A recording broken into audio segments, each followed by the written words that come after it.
बिस्मिल्लाहिर्रहमानिर्रहीम अस्सलाम वालेकुम। Welcome back to my channel. आज हम एसएसटी बायोकेमिस्ट्री के लिए जो क्लास 9 की केमिस्ट्री की बुक है उसका चैप्टर नंबर 6 उसको हमने लास्ट वीडियो में हाफ कवर किया था। इंशाल्लाह इस वीडियो में जो रिमेनिंग हाफ है उसको कवर करेंगे। अगर आप चैनल पे न्यू हैं तो चैनल को सब्सक्राइब करें, वीडियो को लाइक और शेयर करना ना भूलें। अगर आपको वीडियो अच्छी लगे तो आप बाकी भी प्रिपरेटरी वीडियोज़ जो हैं उनको चेकआउट कर सकते हैं। स्टार्ट करते हैं वीडियो को। सबसे पहला यहाँ पर जो टॉपिक है वो है सॉल्युबिलिटी का। केमिस्ट्री में अगर सॉल्युबिलिटी को हम डिफाइन करें तो amount of solute in gram dissolve grams dissolve in 100 gram of the solvent to prepare a saturated solution at a given temperature.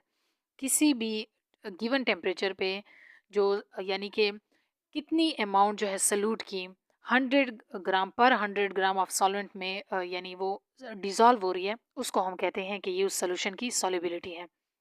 यानी कि एक जो शॉर्ट अगर हम बात करें तो weight of solute divided by weight of the solvent multiply 100, यानी कि कितने नंबर ऑफ सॉल्यूट जो है वो कितने उस सॉल्वेंट में जितने ज़्यादा सॉल्व होंगे और उसको फिर हम 100 के साथ मल्टीप्लाई करेंगे तो ये उस सोल्यूशन की सॉल्युबिलिटी है, यानी उसकी एफिशिएंसी है एक तरह से सॉल्यूट को डिसॉल्व करने की।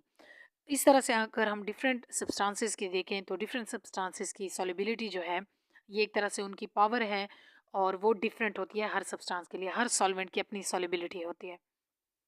टेम्परेचर पे भी ये डिपेंड करती है क्योंकि टेम्परेचर की इंक्रीज के साथ सॉल्युबिलिटी इंक्रीज हो जाती है। यहाँ पर सोडियम नाइट्रेट की एग्जांपल दी गई है कि वो ज़्यादा सॉल्युबल है सिल्वर क्लोराइड में, जो है soluble than silver chloride in water. यानी कि सोडियम नाइट्रेट जो है वो ज़्यादा सॉल्युबल है वाटर में बनिस्बत सिल्वर क्लोराइड के, क्योंकि दोनों की नेचर डिफरेंट है। दोनों सॉल्यूट जो हैं उनका जो सॉल्वेंट है यानी कि वाटर वो सेम है, बट इनकी क्योंकि दोनों अलग अलग नेचर के हैं तो इनकी सॉल्युबिलिटी भी डिफर करती है। इस तरह से यहाँ पर बता रहे हैं कि कौन कौन से ऐसे फैक्टर्स हैं जिसपे सॉल्युबिलिटी जो है वो डिपेंड करती है। तो ये कुछ 4 फैक्टर्स हैं यहाँ पर आपको बताए गए हैं। Nature of solvent, nature of solute, pressure and temperature. इसमें अगर आप नॉर्मल जनरल एग्जांपल लें तो साल्ट की सॉल्युबिलिटी अगर आप देखें वाटर में तो नेचर ऑफ सॉल्वेंट में हम देखेंगे कि साल्ट जो है किस चीज़ में डिज़ोल्व हो रहा है। तो अगर हम वाटर में डिज़ोल्व करेंगे तो उसकी सॉल्युबिलिटी और होगी। हम किसी और सब्सटेंस में यानी अल्कोहल में या ईथर में उनमें डिज़ोल्व करेंगे तो उनकी सॉल्युबिलिटी और होगी। सेकंड है नेचर ऑफ सॉल्यूट। सॉल्यूट क्या है, यानी सॉल्ट है, सैंड है या शुगर है। तो इस पे भी डिपेंड करता है क्योंकि उनके जो पार्टिकल्स का साइज़ है वो डिफ़र करता है, उनकी नेचर और होती है। प्रेशर पे भी डिपेंड करता है एंड टेम्परेचर भी। उसके बाद टॉपिक है nature of solvent and nature of solute. इसको ऑलरेडी हम डिस्कस कर चुके हैं। नेचर ऑफ सॉल्वेंट में है कि जो यानी सॉल्यूट के और सॉल्वेंट के अगर उनकी नेचर सेम हो तो उनकी सॉल्युबिलिटी ज़्यादा होगी, क्योंकि एक जनरल यूनिवर्सल फार्मूला है नेचर का कि लाइक डिसॉल्व लाइक, एक दूसरे को डिसॉल्व करती हैं। यानी पोलर जो है उनकी सॉल्युबिलिटी पोलर में पोलर सब्सटेंस में इंक्रीज होगी अगर पोलर सॉल्वेंट है, पोलर सॉल्यूट है, और नॉन पोलर जो है वो इसी तरह से क्योंकि सेम नेचर के हैं तो वो एक दूसरे को डिसॉल्व करेंगे।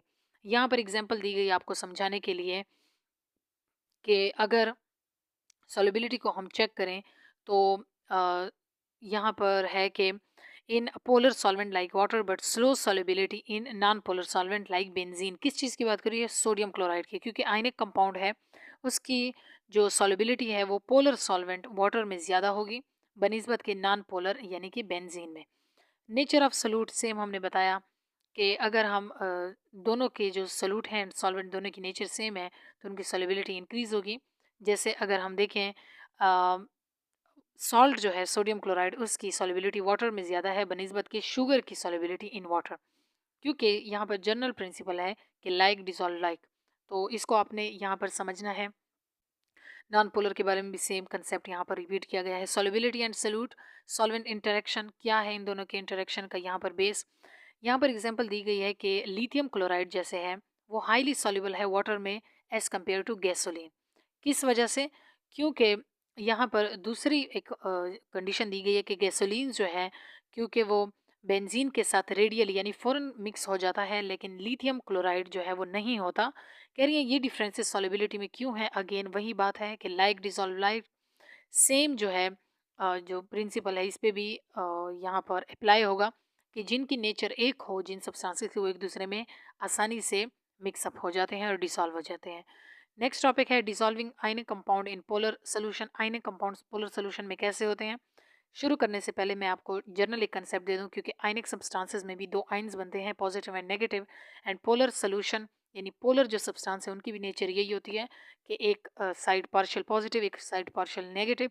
तो इस तरह की चीज़ें अगेन इनकी नेचर सेम हो जाती है। तो आयनिक सब्सटेंसेस जो है वो पोलर सोल्यूशन में बहुत अच्छे से डिसॉल्व हो सकते हैं। वजह मैंने आपको बता दी, क्योंकि दोनों आइंस बना लेते हैं आपस में।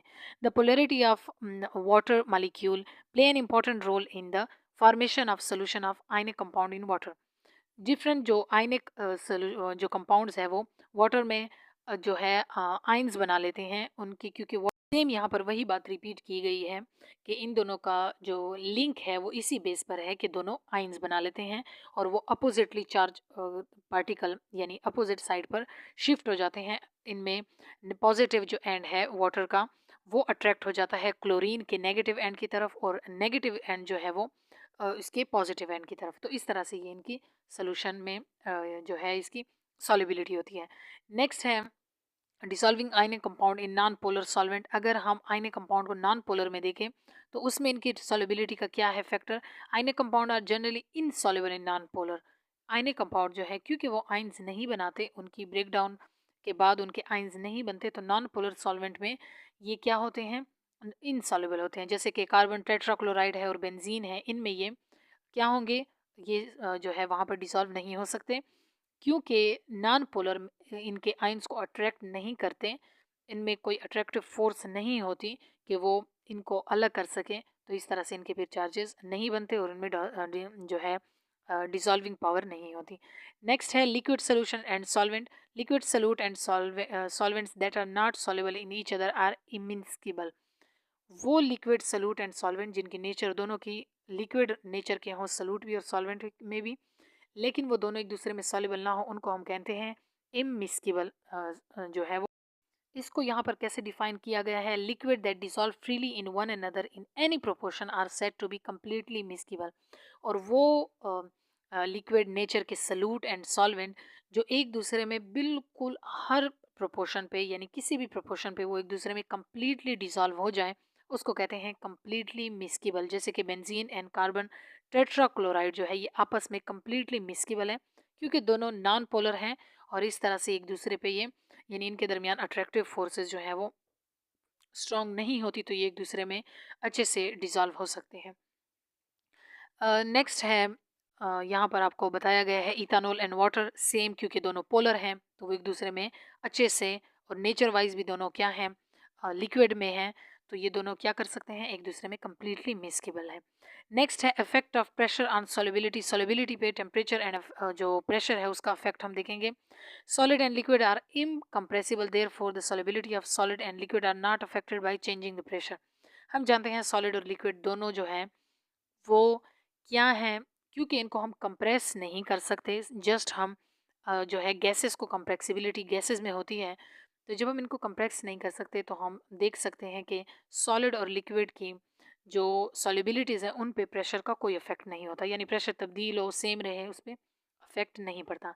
सॉल्युबिलिटी ऑफ गैसेस जो हैं उसमें प्रेशर का बहुत अफेक्ट होता है। जैसे कि कार्बन डाइऑक्साइड को जब हम सोडा वाटर बॉटल्स में यानी वहाँ पर फिल करते हैं तो वो प्रेशर के अंडर करते हैं। जैसे हम कोक की बॉटल्स और दूसरे पेप्सी वगैरह की बॉटल्स को जब हम ओपन करते हैं तो आप देखते हैं कि जो गैस है वो बाहर यानी इवॉल्व होकर बाहर आती है, तो एक प्रेशर के साथ। तो वो जो है कार्बन डाइऑक्साइड को वहाँ में और इस तरह से फिर इनको, क्योंकि वो प्रेशर को वहाँ पर यानी प्रेशर को इंक्रीज़ किया होता है, और उसकी जो क्या है कि उसको स्टोर करने के लिए उस बॉटल्स में वहाँ पर हम जो गैस है उसको कंप्रेस कर लेते हैं, और इस तरह से फिर उनकी सॉल्युबिलिटी भी क्या होगी?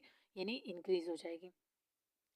नेक्स्ट है effect of temperature on solubility. Temperature का तो बहुत मेन रोल है सॉल्युबिलिटी पे।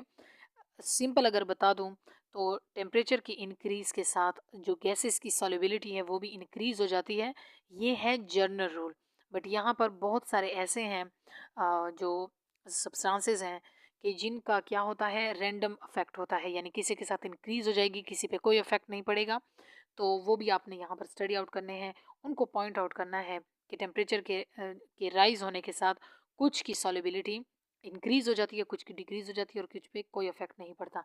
यहाँ पर आपको बताया भी गया है, मैं अगर आपके लिए हाईलाइट करूँ, एक ये है कि solubility of some solute increase with increase in temperature. कौन कौन से है वो? KNO3, CaCl2 and PbNO3/2। इनकी क्या है कि जो सॉलिबिलिटी है वो टेम्परेचर के इंक्रीज के साथ इंक्रीज हो जाती है। एक और यहाँ पर बताया गया है, उसका मतलब है ये सेकंड वाले की बात कर रहे हैं, solubility of some solute decrease. मैंने आपको बताया कि जनरल रूल है कि इंक्रीज हो जाती है, बट यहाँ पर कुछ एक्सेप्शनल्स हैं, कुछ सब्सटेंसेस की सॉलिबिलिटी जो है कुछ सॉल्यूट्स की वो डिक्रीज हो जाती है अगर हम टेम्परेचर को इंक्रीज करें। वो कौन कौन से हैं? Ce2SO4/3, नेक्स्ट है जो है Li2CO3 एंड CaO। इन ये जो तीन यानी मॉलिक्यूल्स हैं, कंपाउंड्स हैं सॉरी, इनके जो सॉल्यूट्स हैं इनके टेम्परेचर के इंक्रीज के साथ सॉलिबिलिटी कम हो जाती है। थर्ड यहाँ पर है कि कुछ सॉलिड ऐसे हैं जिनकी सॉलिबिलिटी जो है वो स्लाइटली अफेक्ट होती है इंक्रीज या डिक्रीज से टेम्परेचर में, बाकी वो कांस्टेंट रहती है, यानी उस पर कोई ज़्यादा अफेक्ट नहीं पड़ता। ये यहाँ पर आपको बताया गया है, जैसे सोडियम क्लोराइड और पोटाशियम ब्रोमाइड है। उसके बाद है फोर्थ पॉइंट यहाँ पर कि कुछ सॉलिड ऐसे हैं जिनकी सॉलिबिलिटी, ये वाले बहुत एक्सेप्शनल केसेस हैं, इनका आपसे पूछ सकते हैं कि उनकी जो सॉलिड की सॉलिबिलिटी है वो पहले एक हद तक इंक्रीज हो जाती है टेम्परेचर के साथ, उसके बाद फर्दर जब अगर हम टेम्परेचर इंक्रीज करते जाएं तो उनकी सॉलिबिलिटी डिक्रीज हो जाएगी। तो यहाँ पर ये आपको दिए भी गए हैं, एनहाइड्रस Na2SO4 और सोडियम सल्फेट की यहाँ पर आपको बताया गया है, डेकाहाइड्रेट की। तो इनके आपने यहाँ पर याद रखने हैं कुछ एक्सेप्शनल केसेस। नेक्स्ट है comparison of solution suspension and colloids. इनको आपने फ़र्क समझना है, किस चीज़ का इनमें फ़र्क है, बाकी आपने सारा रीड खुद करना है। मैं आपको डिफरेंस इनका समझा देती हूँ। सोल्यूशन क्या है? A solution is a homogeneous mixture of two or more compound. जो सोल्यूशन है वो होमोजीनियस मिक्सचर है। मिक्सचर की हमने टाइप्स पढ़ी थी, उसमें होमोजीनियस एंड हेट्रोजीनियस मिक्सचर थे। होमोजीनियस मिक्सचर का जो एक सोल्यूशन है जिसमें दो या दो से ज़्यादा कंपोनेंट हो, उसको हम कहते हैं सोल्यूशन।